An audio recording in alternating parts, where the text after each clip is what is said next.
The Prophet alayhi salatu wasalam is talking with his companion Muaz ibn Jabal radiyallahu ta'ala anhu. And the hadith is recorded in the Sunan of Abi Dawood. And he says, sallallahu ta'ala alayhi wa sallam, Umranu Bayt al-Maqdis Kharabu Yathrib. Kharabu Yathrib, Khurujul Malhama. Khurujul Malhama, Fathul Constantiniya. Fathul Constantiniya, Khurujul Dajjal. And then he placed his hand on the knee of Muaz ibn Jabal, and he said, "This is as true as I am touching you, O kama qal."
Desolation going down, this one going up, that one going down. When that happens, then the next great event that will take place in the world would be the Malhama. Malhama is what the Christians refer to as Armageddon. The great war, the big war, the war of all wars. Now, we therefore begin with Jerusalem, and we have to look to see Jerusalem rising. The Jews had been expelled.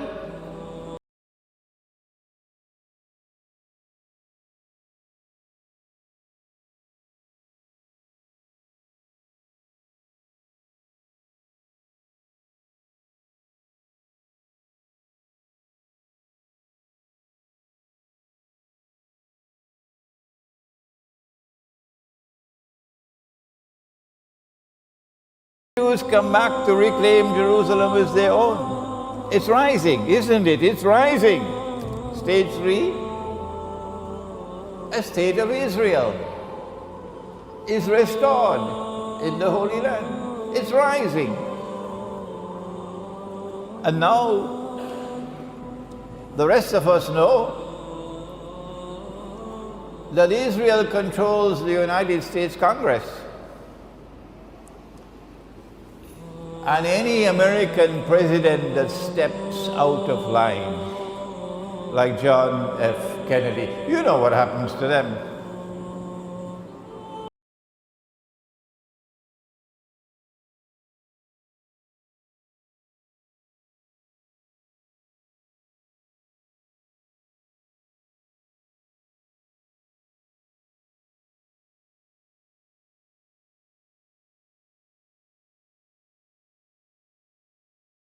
Respond, don't you? You know how they respond, don't you? So this is evidence that Jerusalem is not only rising and ascending, it's way up. How much further must it go up? Must Israel replace the United States as the next ruling state in the world? Must Pax Judaica replace Pax Americana, as Pax Americana had replaced Pax Britannica? Before the stage is set, we know that Medina is in ruins today. We don't have to wait for ISIS, the bogus outfit created by the CIA and the Israeli Mossad and financed and armed by Shaitan, because that's how the Prophet ﷺ referred to the leaders of Saudi Arabia, Shaitan. And I say to them, as you should also say to them, you can kill a man, but you cannot kill the truth. So we must speak fearlessly and put our trust with Allah. Medina is in ruins. We don't have to wait for ISIS to take over Damascus and then to march down to Medina to destroy it. How much longer do we have to wait? We know that when the Malhama takes place, or Armageddon, that is going to be a war like no other war has ever been. And in a short while, we will know who are those who will fight in this war. And we will also know that it's going to be nuclear war. Oh yeah.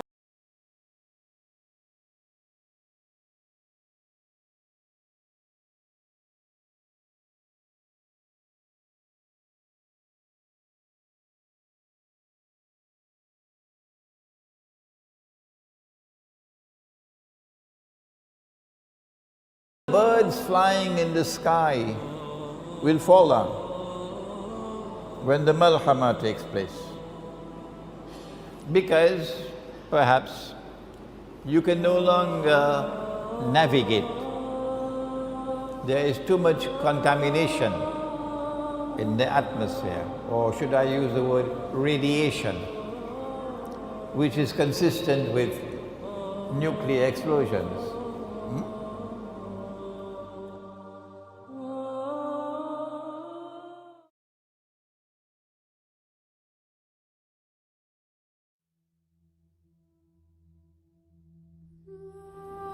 The companions of the Prophet ﷺ were sitting talking amongst themselves, hadith of Sahih Muslim, when he came and he asked, "What are you talking about?"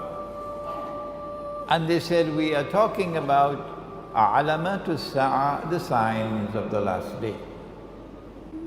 One of the major signs of the last day, and you know that there are 10, the 10 are not given in the order in which they will occur. It's a big English word, the chronological order in which they will occur. Which one comes first, which second, which we don't have that. What are the 10? Number 1, Dajjal. Number 2, Gog and Magog. Number 3, the return of the son of Mary, Nabi Isa alayhi salam. Number 4, Dukhan, smoke. And the Quran says that one day it's going to be plainly visible in the sky. Number 5, Dabbatul Ard, a creature or beast of the land, Which land? Which land? I say the Holy Land, Al-Ard al-Muqaddasa. Number 6, that the sun would rise from the west. Number 7, 8, and 9, 3 earthquakes in which the earth will sink down and swallow what it swallows. One in the east, one in the west, and the third one in Arabia. And number 10, that a fire will come out of Yemen. And this is not the fire that you use to cook. This is symbolic language. And drive people to their place of assembly for judgment. So of these 10, I want to turn to the smoke. A nuclear war would be one in which nuclear powers will use every single nuclear weapon that they possibly can use. Because it's going to be a fight to the finish. And so the world can now expect that if a nuclear war were to take place, excuse me, too late now to say if, rather it should be when the nuclear war takes place. When the nuclear war takes place, because they've already declared war on Russia. If you're living in France and Britain and in Western Europe, and if you don't know that your leaders have declared war on Russia, and the nuclear war is now inevitable, and when that nuclear war takes place, that thousands of nuclear weapons will explode. If you don't know that, then you are living in dreamland. And if you hope to survive in Western Europe, you're also living in dreamland. When it does take place, then I want to suggest to you tonight that the mushroom clouds which come from nuclear explosions, which will probably blot out sunlight, so that there will be no sunlight in the world. For how long, I don't know. The Christians speak of 3 days and 3 nights of no sunlight, but there's a hadith which speaks of 40. I want to suggest to you tonight, for you to think about it, that when the Prophet ﷺ spoke about smoke, dukhan, as one of the signs of the last day, that he was referring to the mushroom clouds which will come from nuclear war, the malhama.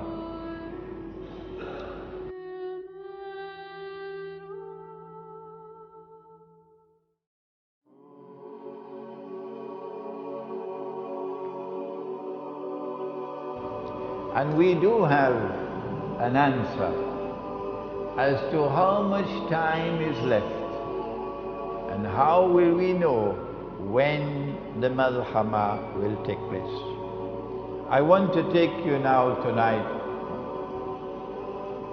to the hadith which is in Sahih Bukhari, in which the Prophet said, sallallahu ta'ala alayhi wa sallam, that the river, Sungai river, the river Euphrates, Furat, which is in Iraq, the river Euphrates will uncover a mountain of gold, a mountain of gold from underneath the river, a mountain of gold.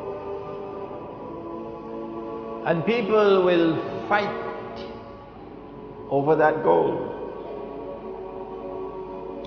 And 99 out of every 100 would be killed, indicating that this would not be conventional warfare. No. This has to be nuclear warfare for 99 out of every 100 combatants to be killed. And therefore, we would be on fairly good foundations if we were to suggest that the malhama would be fought for the mountain of gold.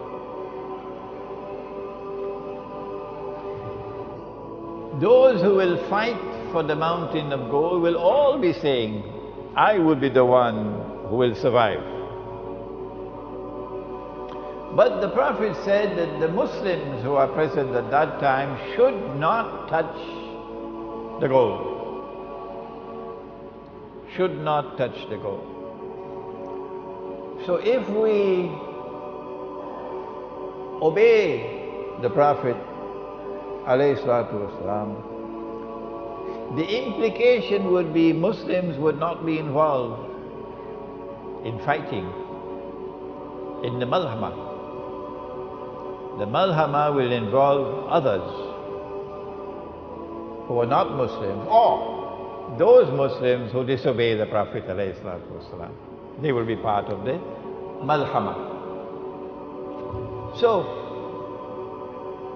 that a mountain of gold will come out from underneath the river.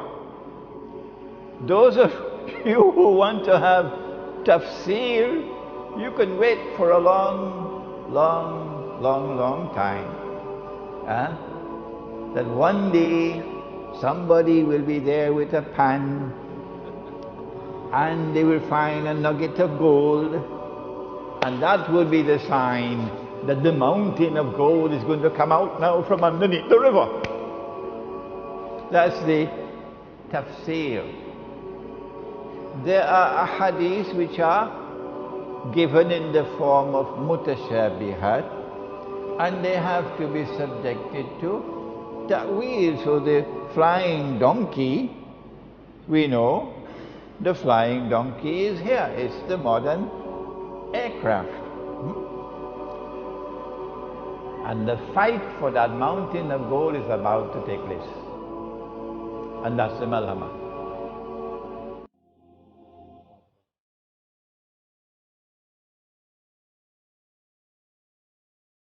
And the fight for that mountain of gold is about to take place. And that's the malhama. We say that it is an ocean of oil underneath the river, which one day is destined to function as gold.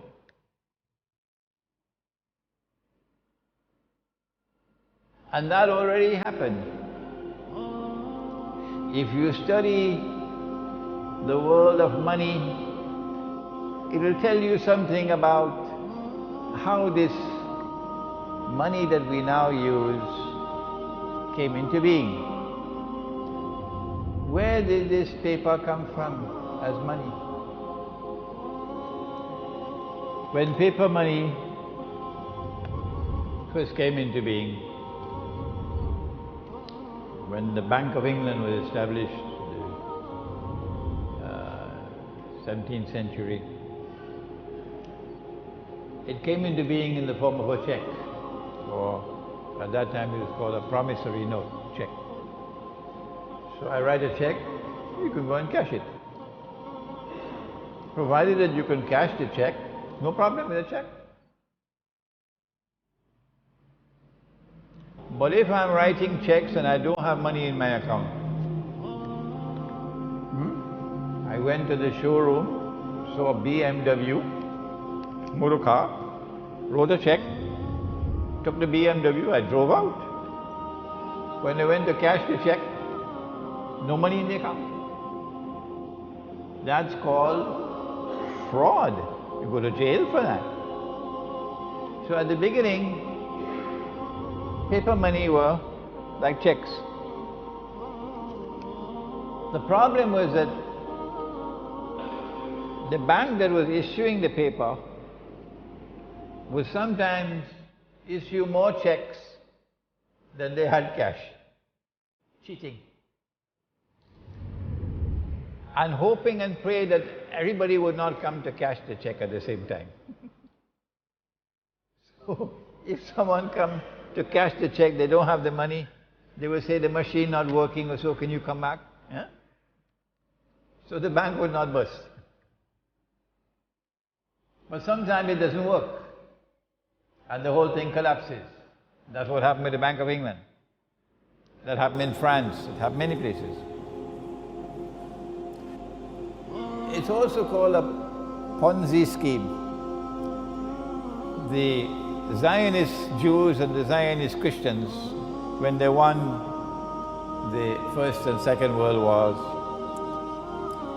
they decided they wanted to create a new monetary system of money that they will control. And paper money came into being as universal money. Made a law that it is illegal to use gold as money. Well, Allah made it halal, but they made it haram, which is shirk. If Allah makes something halal and you make it haram, you commit shirk. And if I follow you in it, I am a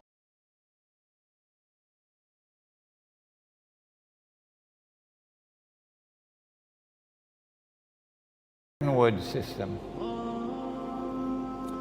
And they agreed that in order to have it's called a fig leaf to hide the shame, they will take one paper money, only one, and you could cash it for gold. It's called redeeming in gold.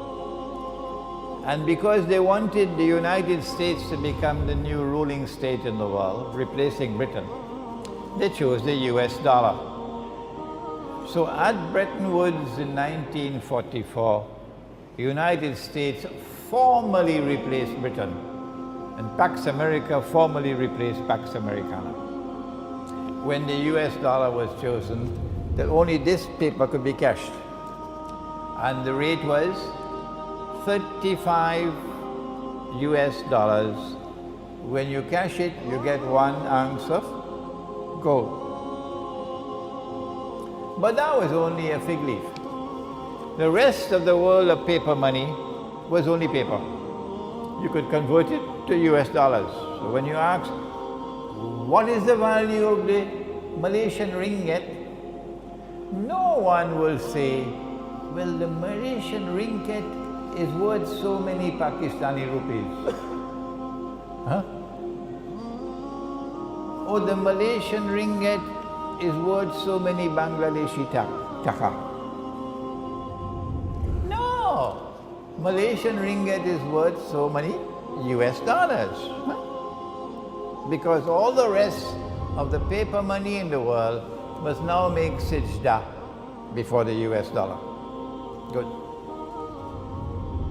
The problem was that the law permitted you, if you were a central bank, the law permitted you to take the US dollars and ask the American government to give me the gold. The law permitted it. And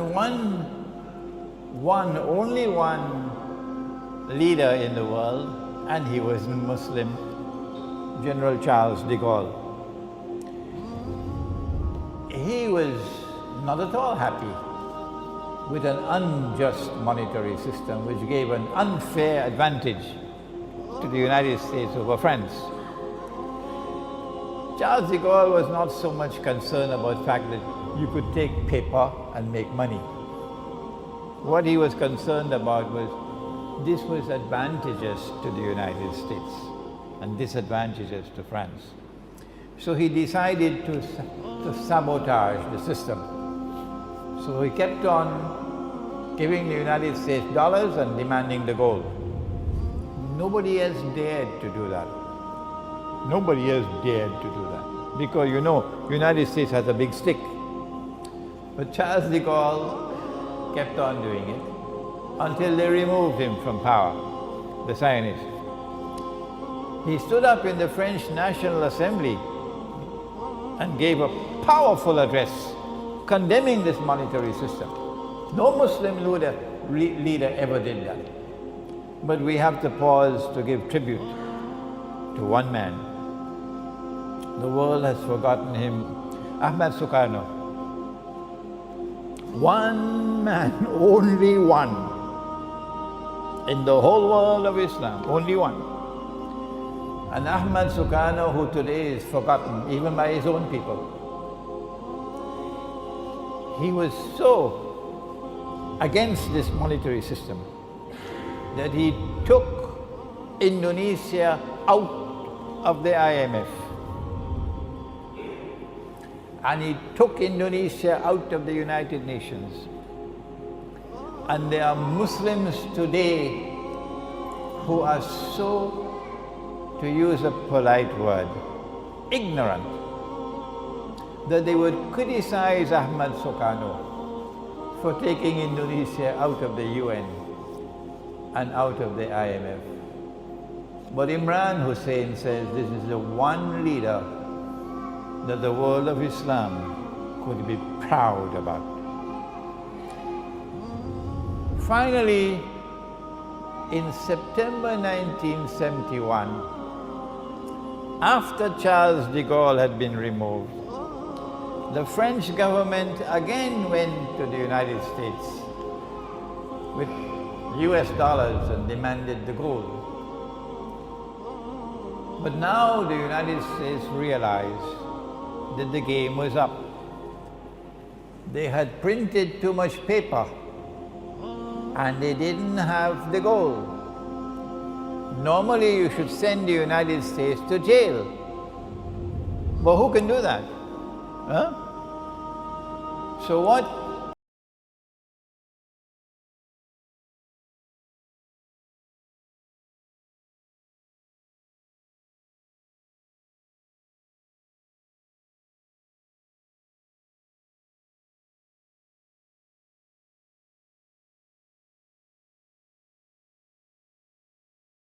That we would redeem US dollars for gold.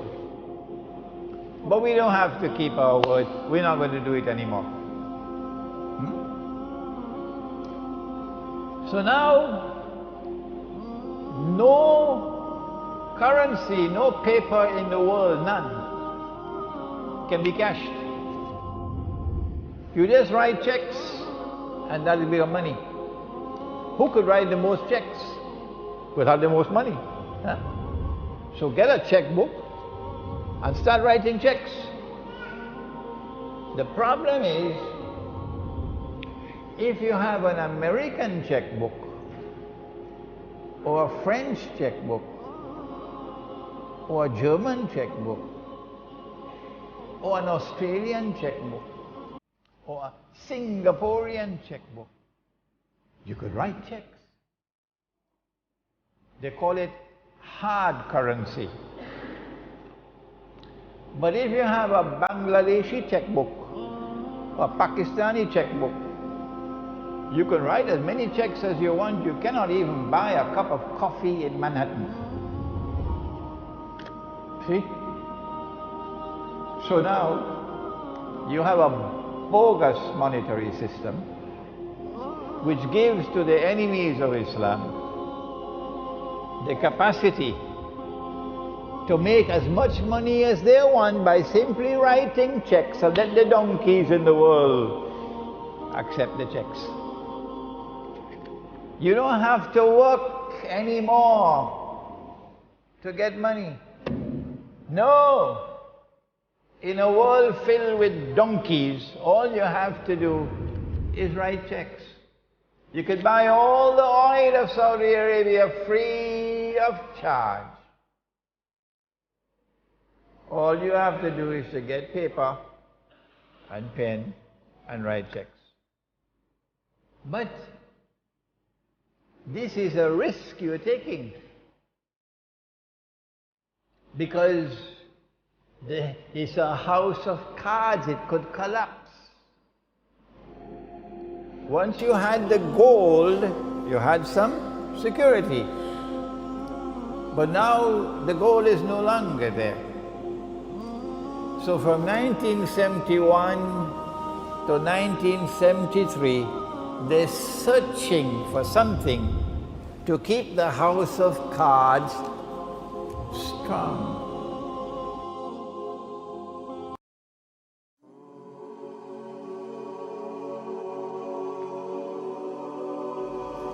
What they did was to engineer the war of 1973. And they were on both sides of the war. They were on the Israeli side and they were on the side with Anwar Sadat. And the Soviet Union was a Zionist client state. But the Arabs didn't know that. So they caused this war to go to a draw. And then Kissinger, they knew that if the war took place, they knew that King Faisal, rahimahullah, was going to impose an oil boycott on the United States. They knew it, because Faisal had said, I will do it. And they knew that if an oil boycott of the United States were to take place, the price of oil would rise. In fact, it rose by 400%, from $3 a barrel to $12. And suddenly the Arab oil producing countries were getting money flowing in. And they were happy with that, from $3 to $12. Kissinger waited until it reached 12. And then Kissinger flew to Saudi Arabia and succeeded in making the greatest deal that has ever been made in history. And because of that deal, an ocean of oil began to function as a mountain of gold. What did he do? He got Faisal to agree that Saudi Arabia would sell its oil for only US dollars. You cannot buy oil from Saudi Arabia with any money, even with gold dinars. You cannot. Saudi Arabia will not sell, except for US dollars. And then Saudi Arabia got the other Arab oil producing countries to fall in line. And then came OPEC. And OPEC was the organization which kept the ocean of oil functioning as a mountain of gold, OPEC. So long as you could not buy oil other with US dollar, the US dollar no longer needed gold. Now, oil had now taken the place of gold. And the US dollar was now flying even higher than it could under Bretton Woods. Because in Bretton Woods you had to keep some gold. You had to keep some gold. But the new monetary system, which is no longer the Bretton Woods monetary system, the new one is called the petrodollar monetary system. with the petrodollar monetary system, there is no limit to the amount of US dollars you can issue. You don't even have to print the paper anymore. No. They created something called electronic money. So you do away with paper and with ink and with the security company with their vans and guards and all these things. And electronic or digital money replaces it. And you can simply type in $1 trillion, that's all. And so it really became a mountain of gold. That is what has kept the United States as the leading ruling state in the world, with such vast resources that the United States has more than maybe 1,000 military bases all around the world. And every single misguided so-called jihadists who go and join ISIS could be getting 1,000 US dollars a day because it's free. And so there you are. A mountain of gold has come out from underneath the river. But the Prophet said that there's going to be a fight over it. And we know that that fight will come when the mountain of gold is under threat. Jerusalem is already rising. Yathrib is already down. When will the Malhama take place? Answer, the Malhama will take place when the mountain of gold, meaning the petrodollar monetary system, is under threat. Is it under threat now? Yes, it is. Who is threatening it? Russia, China, South Africa, India, and Brazil. These five are called BRICS. And these five countries, supported by others, oh yes, these five countries now want to establish an alternative to the petrodollar monetary system. And they are making headway. Yes.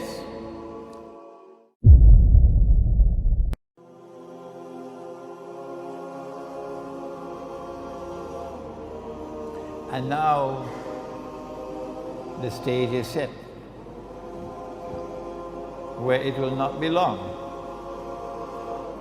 before the BRICS alternative can threaten the petrodollar monetary system with collapse. They cannot allow it to collapse. That's why the war will take place, in order to preserve the mountain of gold. But they do not want to attack Russia without some casus bellum. They need to create a justification for war. So they've been engaging in provocation after provocation.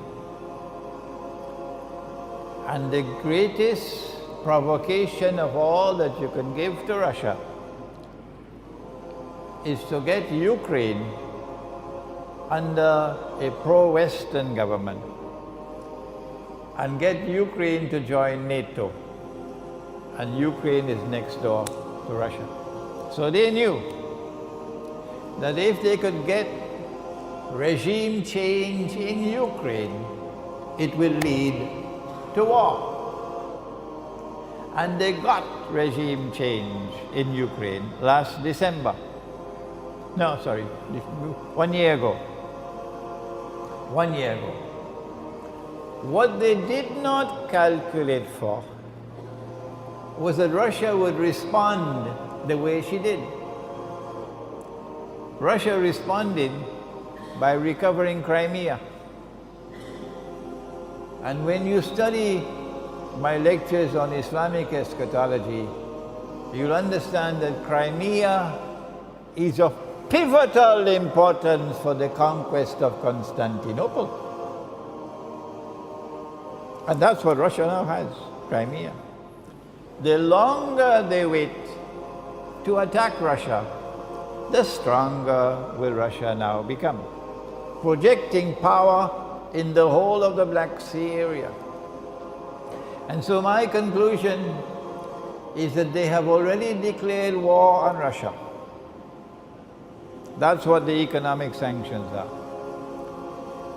That the President of France realized that when that nuclear war takes place, France is finished.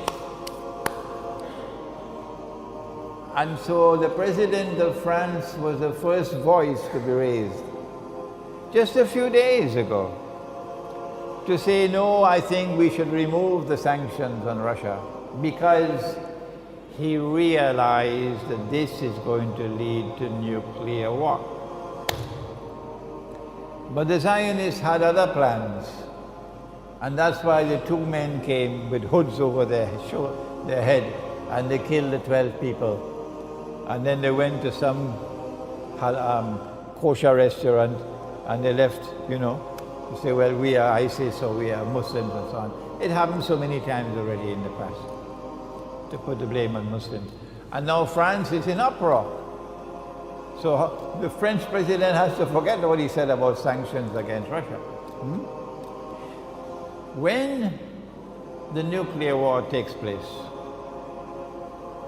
we know that it's going to devastate North America and Europe, Europe East and Europe West. But Russia is not just a European country. Russia is also an Asian country. So Russia will survive the nuclear war. I gave a lecture in Bangkok maybe 2 weeks ago. You'll find it on my website. Please listen to it. An Islamic view of the world after the Malhama. What will the world be like? So please go to my YouTube channel and listen to that lecture. An Islamic view of the world post-Malhama. And also make sure you start getting dinar and dirham. This is Sunnah. This is halal. This is money in the Quran. Dinar and dirham.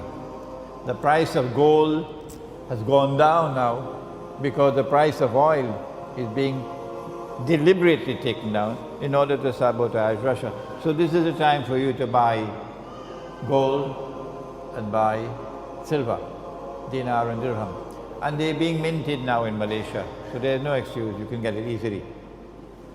What happens after the Malhama? After that, said the Prophet ﷺ, and the next event would be the conquest of Constantinople. Incidentally, the conquest of Constantinople indicates that Russia will survive the Malhama, because there is no military significance of the conquest of Constantinople other than that the Bosphorus and the Straits of, is it Dardanelles or I pronounced it wrongly last time. The Bosphorus and the Straits of Dardanelles would now be open. NATO will no longer be controlling it. So the Russian Navy can now pass from the Black Sea into the Mediterranean Sea straight to Israel. After the conquest of Constantinople, The next event would be the khuruj of Dajjal. When Dajjal will now appear in human form, and he will be a Jew, he'll be a young man, he'll be powerfully built, he'll have the curls of the Orthodox Jews. Israel would then be ruling the world, the ruling state in the world. The state of Israel has to expand its territory from the river Nile to the river Euphrates, therefore war on Egypt. But all of these things we have already spoken of in previous lectures. And then Dajjal will stand up in Jerusalem and declare, I am the Masih, the Messiah. And those who have tafsir, for what they should have ta'wil, they will say, no, he cannot be Dajjal. Why? Oh, he has 2 eyes. And the Prophet said Dajjal has 1 eye. See? Because they're given tafsir when they should be given ta'wil. When the Prophet said Dajjal sees with his left eye, he's blind in the right eye, the ta'wil is that Dajjal has external vision and he is internally blind. And all those who follow him would be internally blind. So he'll say, I am the Messiah. My opinion, and I can be wrong, and the rule is that when Imran gives an opinion, you must never accept his opinion until you are convinced that he is correct. That's the rule. My opinion is that Allah will not allow Imam al-Mahdi to emerge until Dajjal has completed his mission. And Nabi Isa alayhi salam cannot return until Imam al-Mahdi has emerged. How much time do we have left before the Malhama? How much time do we have left before the Fathul Constantiniya? How much time do we have left before the Khuruj of Dajjal? The only one who can answer such a question is the one who studies Ilmu Akhiru Zaman. The fellow with tafsir cannot do it. The mufti cannot do it with his fiqh. No. The historian cannot do it. The political scientist cannot do it. The economist cannot do it. The only one who can answer such questions are those who devote themselves to Ilmu Akhirul Zaman.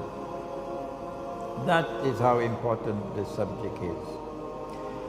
I was thinking that perhaps we still have another 5 to 10 years before the nuclear war takes place. When I went to Iran to a conference in September, and I normally do not reveal my dreams. No, I don't do that. But on this occasion, I broke the rules and I said, no, I have to reveal this dream. I had the dream twice on the same night during the conference. I saw nuclear war, and I saw the nuclear missiles being shot into the sky. And I saw that Pakistan was a part of the nuclear war. Obviously, that has to take place. Once nuclear war takes place, Pakistan has to be attacked, because they cannot allow Pakistan to remain as a nuclear power, not at all. When I had that dream and I woke up, I came to the conclusion that because of a previous dream that I had 2 years before 9/11, and 2 years later 9/11 took place, I said to myself, well, if history is to repeat itself, the implication is that Allah has sent this dream to me, giving us the same 2 years' time. If the Malhama is to take place in another 2 years, what do we do? And number one, get out of the cities. Head for your kampung. Head for the kampung. Number two, stay away from big communities, go to small ones, small villages. Number three, stock up on food. Number four, stock up on water. Number three is food. Number four, water. Number five, life and death is in Allah's hands. And when Allah chooses death, the servant of Allah accepts death. Only Allah will know who will live and who will die. But if you live after the Malhama, you've got to be prepared.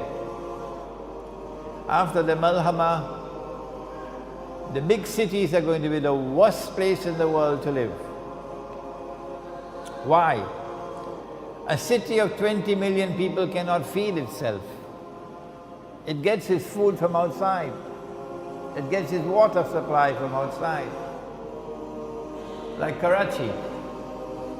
And when the Malhama takes place, the supply lines will be disrupted. When no food is coming and no water is coming, you're going to have riots. It will be dog eat dog.